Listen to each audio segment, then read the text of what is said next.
Well, howdy there, Internet people. It's Bo again. We've got something a little lighthearted tonight because the United States may have just had its own let them eat cake moment. Now, before the history buffs tear me apart in the comment section, I will go ahead and say Marie Antoinette probably never said that. And if she did, it was incredibly sarcastic. That term had been around for a really long time.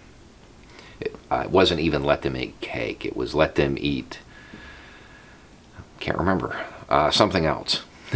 Some other dessert that was typically reserved for the wealthy. But that story, it sticks with us, right? Because it's a universal story. It illustrates how our governments are just so out of touch with the plight of the average person. You know, the story, the advisor comes in, the peasants are revolting, they don't have any bread. Well, let them eat cake, because they just don't get it, because they're out of touch. We may have had our own little moment like that. And I haven't seen anybody really latch on to it yet, but it's been cracking me up ever since I heard about it. You know, the difference between the European aristocracy and the American aristocracy is that at least the European aristocracy knew they were born well. They got lucky. You know, maybe it's a holdover from divine right and nobility and all of that. But they understand that their position is due to their family. In the United States, every millionaire and billionaire out there wants us to believe that they're self-made. You know, most of them aren't. They all want us to believe that they hit that home run themselves, even though they were born on third base.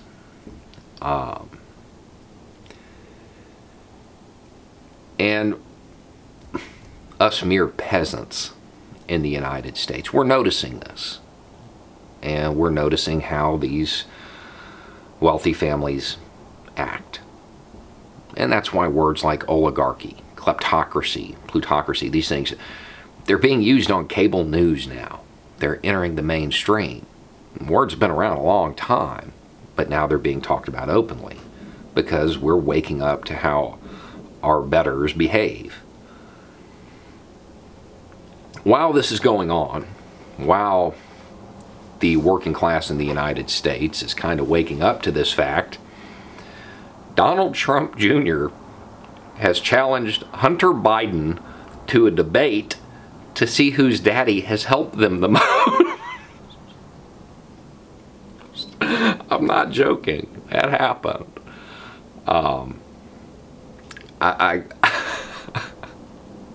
I guess Junior was a little mad about the idea that he only has what he has because of his dad. And so he even offered the person interviewing to be the moderator for it. It's incredibly tone deaf. With all of this going on in the U.S., that's the challenge. I really think it should happen personally. I would love to see members of the American political elite get on national television and have an argument that amounts to, well, my daddy can beat up your daddy.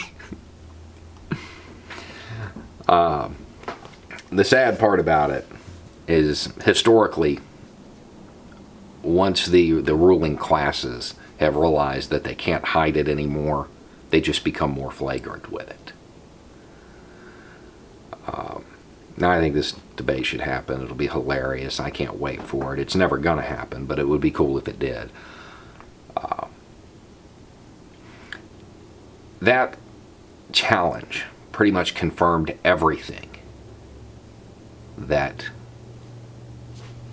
drives those terms into the mainstream. You know, and there's no reason for a debate about it. I mean, I could settle that right now. Neither one of them would be where they are if it was not for their parents or grandparents. And there's nothing inherently wrong with that. Everybody wants a better life for their kids than they had. There's nothing inherently wrong with that. It only becomes wrong if they're, you know, ripping off the taxpayers to make it happen. If they're engaging in corruption. That's when it would be wrong. And we all have to ask ourselves, as we watch the political elites who have relatively modest salaries for the amount of wealth they have when they leave office, if we believe that they are not ripping us off, if we believe they aren't engaging in corruption, or is the subconscious realization that it is happening one of the reasons those terms are coming into the mainstream? Anyway, it's just a thought. Y'all have a good night.